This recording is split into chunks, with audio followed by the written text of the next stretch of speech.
Hello,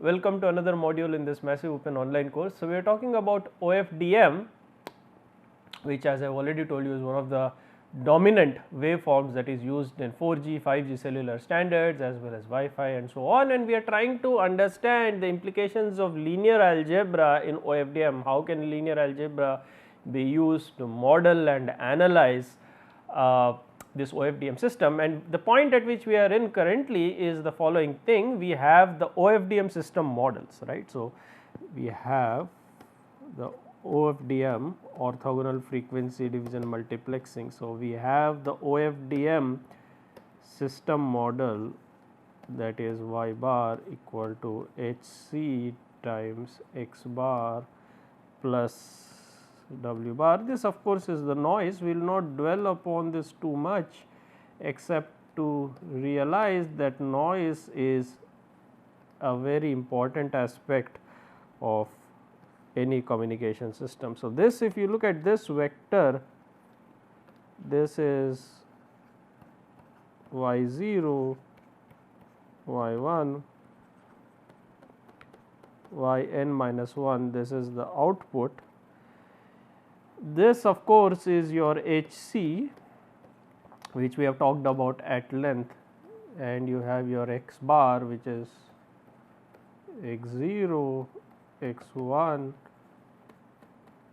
up to xn minus 1 plus of course the noise vector W0, W1 up to Wn minus 1, and this matrix we have seen HC, which is a very interesting matrix. This is HC is a circulant matrix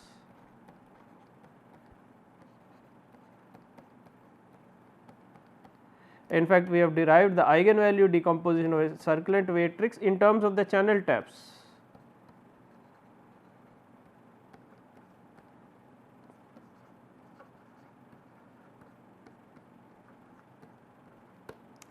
This is a circulant matrix of the channel taps. So, we have HC and we have seen the eigenvalue decomposition of HC. HC can be written as the eigenvectors are the IFFT vectors and the eigenvalues are the DFT coefficients of the channel tap. So, this is f IFFT times lambda times FFT. So, this is your IFFT matrix, this is your FFT matrix, and this is the diagonal matrix of this is the diagonal matrix of eigenvalues, which are nothing but the DFT or FFT of the channel taps. That is, we have these represented by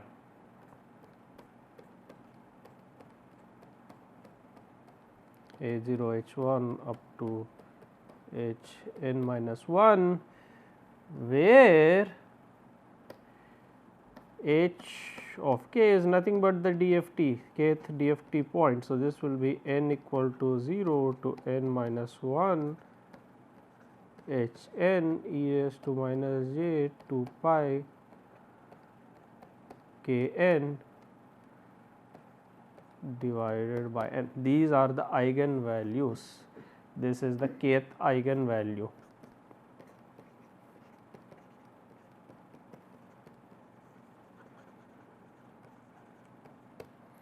This is the kth eigenvalue.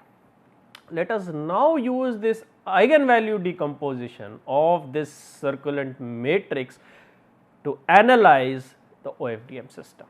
Okay. So, we start with this eigenvalue decomposition, y bar equals HC x bar plus W bar. Substitute the eigenvalue decomposition for HC. So, this is F IFFT times lambda times F FFT times x bar plus w bar. Okay. So, what we are doing here, substituting the EVD of, so we are substituting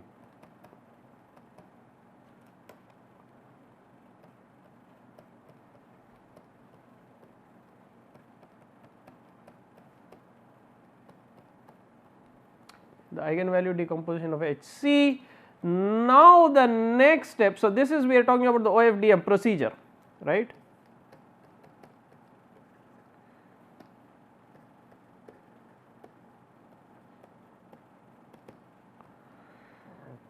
Now, perform the FFT at the receiver. We perform in OFDM, what we do is we perform the FFT of the samples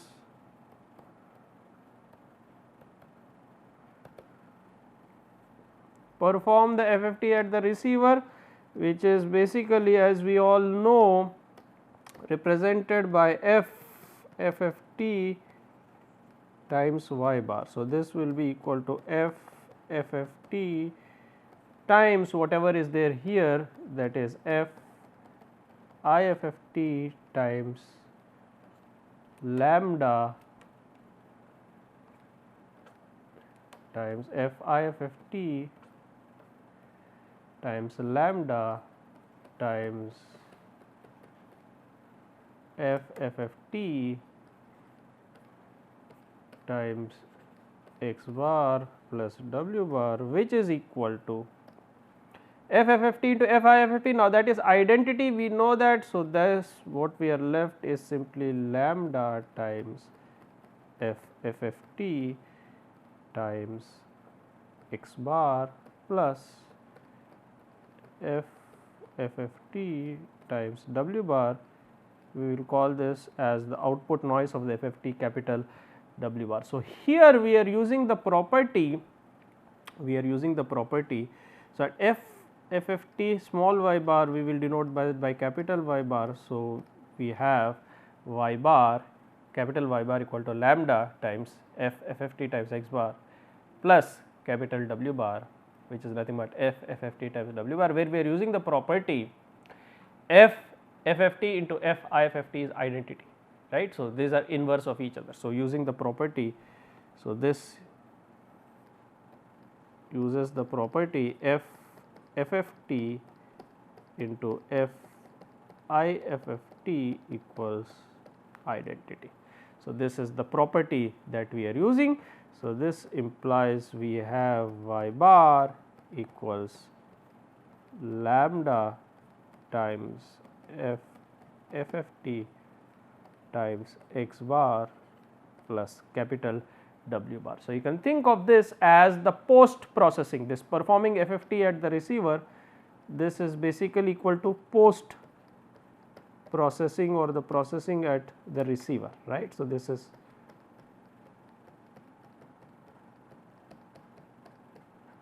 so what are we doing at the receiver? We are performing the FFT of these output samples, that is y0, y1 up to yn minus 1. Remember, these are the output time domain samples at the receiver. So, we perform the FFT of these y0, y1 up to yn minus 1. Now, we also have some pre-processing. What is the pre-processing?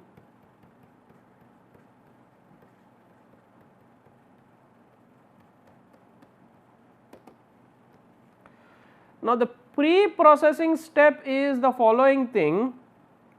At receiver, before transmission, remember we already know at receiver perform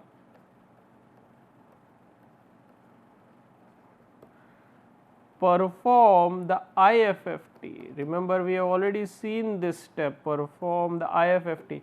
If you go all the way back here and essentially if you look at this, if you look at our discussion on OFDM, at the receiver we are performing the IFFT. This is the pre-processing step. Let me refresh your memory. We have pre-processing in the OFDM system. So, what is the pre-processing that we are employing? So, we look at this, what we have essentially is that we have the actual symbols x0, x1, xn minus 1, you perform the IFFT, you get x0, x1, xn minus 1. Remember, we said this is synonymous with multi carrier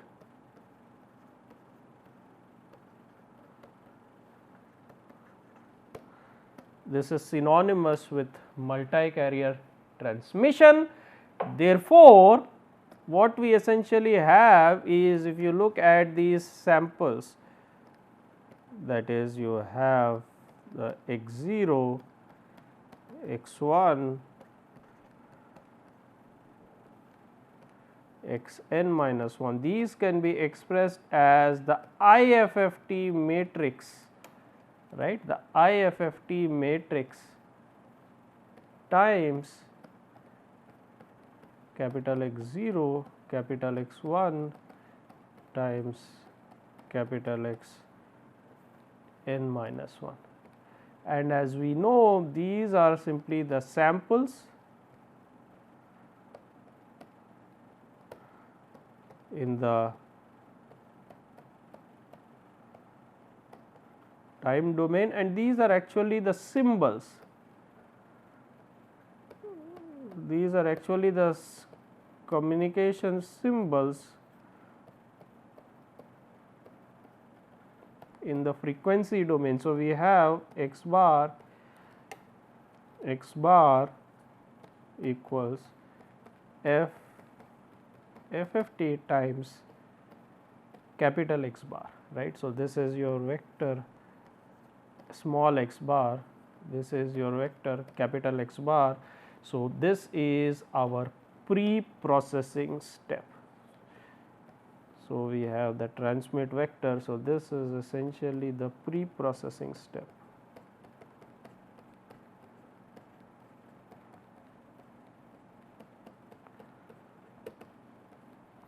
So, this is essentially the pre-processing step, that is essentially, remember, oh I am sorry, this is the IFFT. This is the IFFT, this is the IFFT times x bar. So, remember, before we are transmitting, we are taking the symbols, we are not transmitting the symbols directly in OFDM, but performing the IFFT at the transmitter. This is an important point. Now, substitute this in the model that we have above. Remember, we have y bar equals, you go all the way back, you have y bar equals lambda times FFT times small x bar plus w bar. Now, substitute here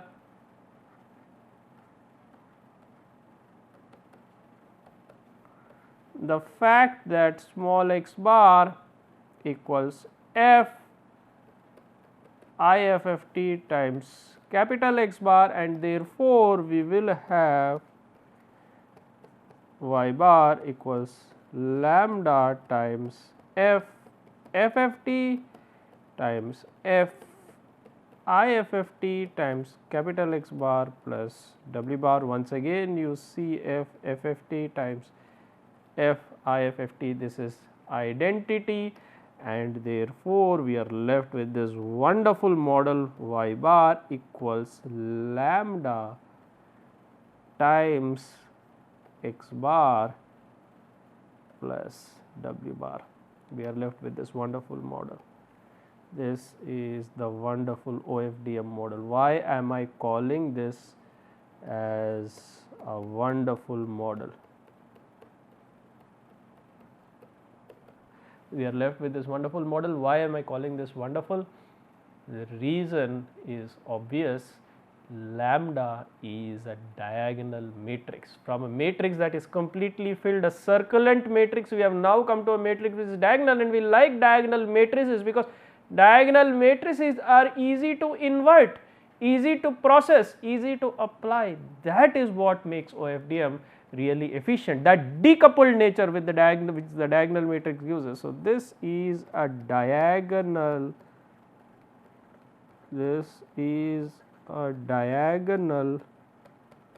matrix. That is what makes this wonderful. So, if you write this, you will have then, if you write this, you will have then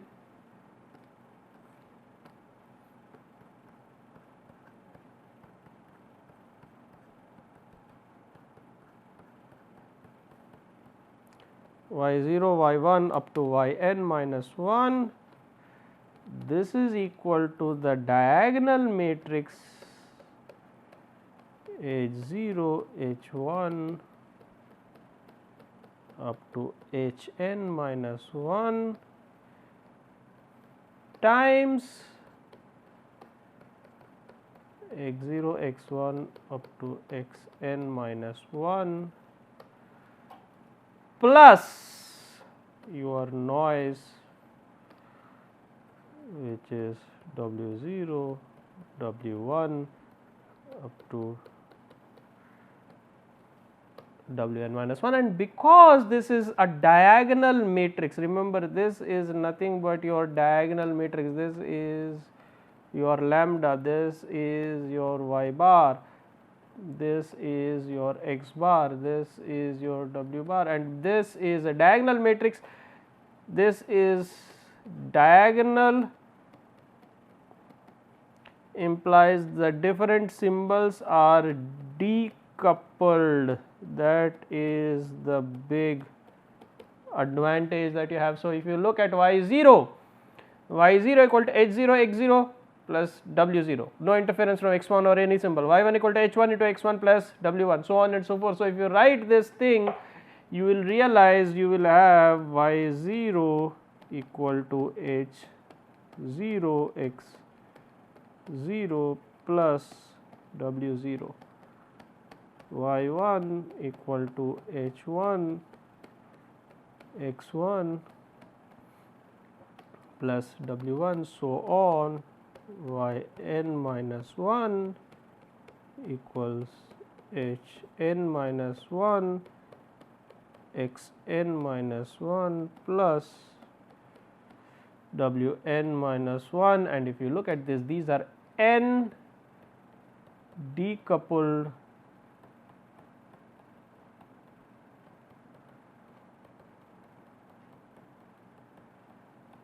channels. So, with an ISI, we started with an ISI system, intersymbol interference, and we realized that that system is intractable because of the intersymbol interference that leads to degradation, distortion.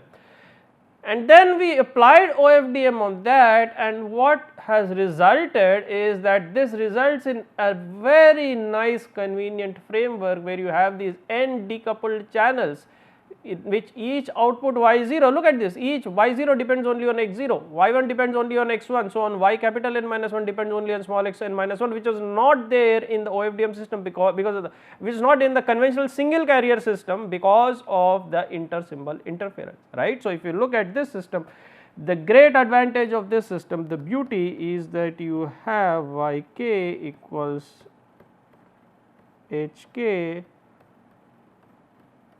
xk plus wk, each yk depends only on xk.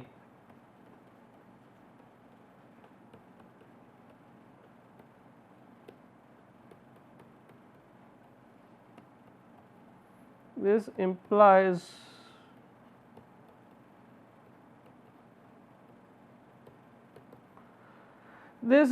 there is no interference, no intersymbol interference, no cross channel interference, and so on and so forth. So, this is a nice decoupled system. and therefore, the decoding becomes extremely easy. This implies that the decoding, remember that is where the problem was, implies decoding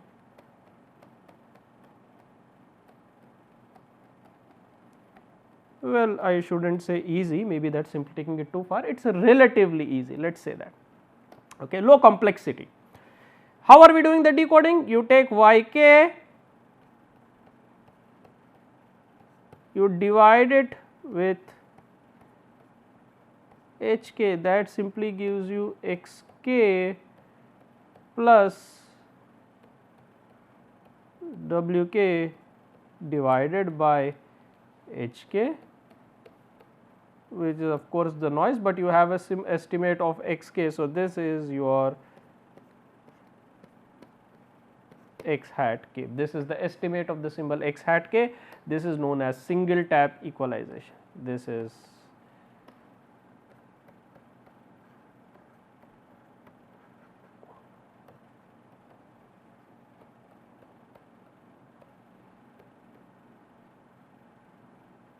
termed as a single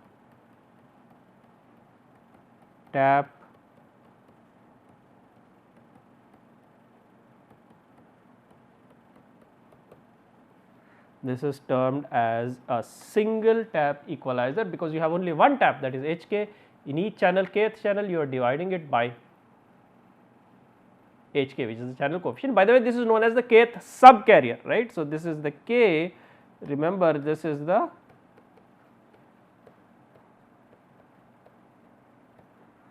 so you have one channel for each subcarrier. You go back and take a look at this n decoupled channels, you have one channel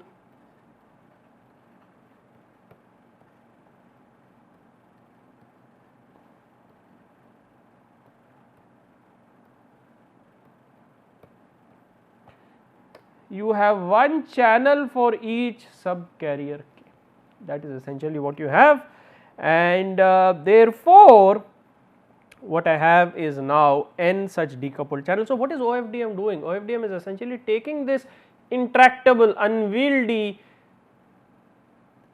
very the broadband, right, broadband, wideband, this what we call as a fat data pipe, right, this huge high bandwidth wireless channel, and dividing it into several n decoupled channels, each of which is albeit a low data rate, right. Make no mistake, if you look at each of these channels is narrowband. So, the data rate naturally will be smaller, but the point is you have n such channels, and this system is much more tractable. It is much more easier to implement this system, much more easier to implement transmission, much more easier to implement the decoding in this system compared to your conventional single carrier system, and therefore, the distortion will be lower, the effective data rate or what you call as the throughput will be higher, right. So, essentially if you look at this schematically, what is happening is you have this OFDM, you have this wideband channel,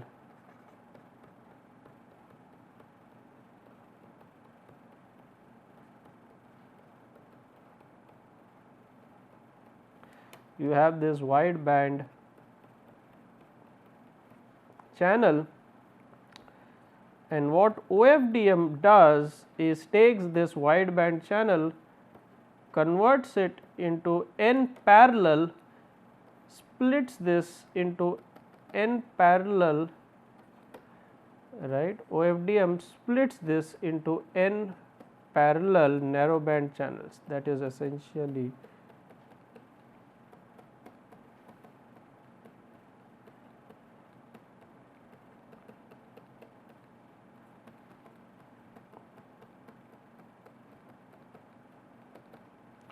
so, the data rate, effective data rate is going to be the same, but the second system is much more tractable. This is essentially a multi carrier system, right. So, you have the multiple subcarriers, one narrowband channel over each subcarrier. So, this is essentially your multi carrier system.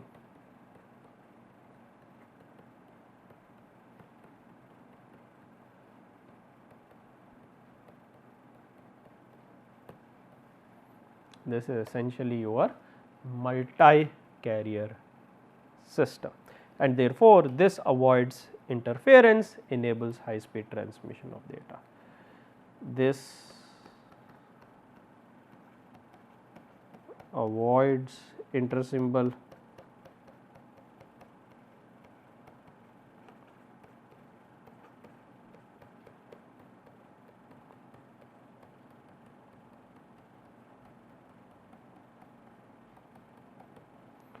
thus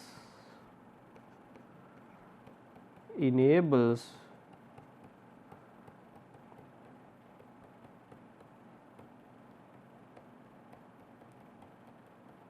high speed data transmission in 4G, 5G systems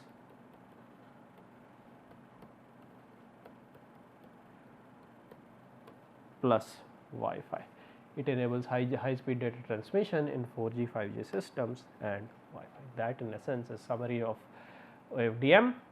And as you have seen, linear algebra, in particular the FFT, IFFT, the matrix presentation of these FFT, IFFT matrices, the application of the FFT at the receiver, IFFT at the transmitter, these have a very important role to play, and overall you can see the powerful tool, right, the powerful impact, right, or the succinct, the compact fashion in which linear algebra, that is matrix analysis, helps in the modeling and analysis of this OFDM system, right. So, that in turn essentially shows us how variegated, how varied, how diverse and how powerful these various applications of linear algebra, matrix analysis, matrix transformations, properties related to eigenvalues, eigenvectors, etc., and so on can be. In fact, you can see what is currently driving your 4G phone and what is going to drive your 5G phone in the future is based on these very interesting and powerful applications of the IFFT, FFT and all of the operations, all of which can be represented in fact as linear transformations and in fact very much a part of linear algebra. Alright. So, let us stop this discussion here and continue with other interesting aspects in the subsequent modules. Thank you very much.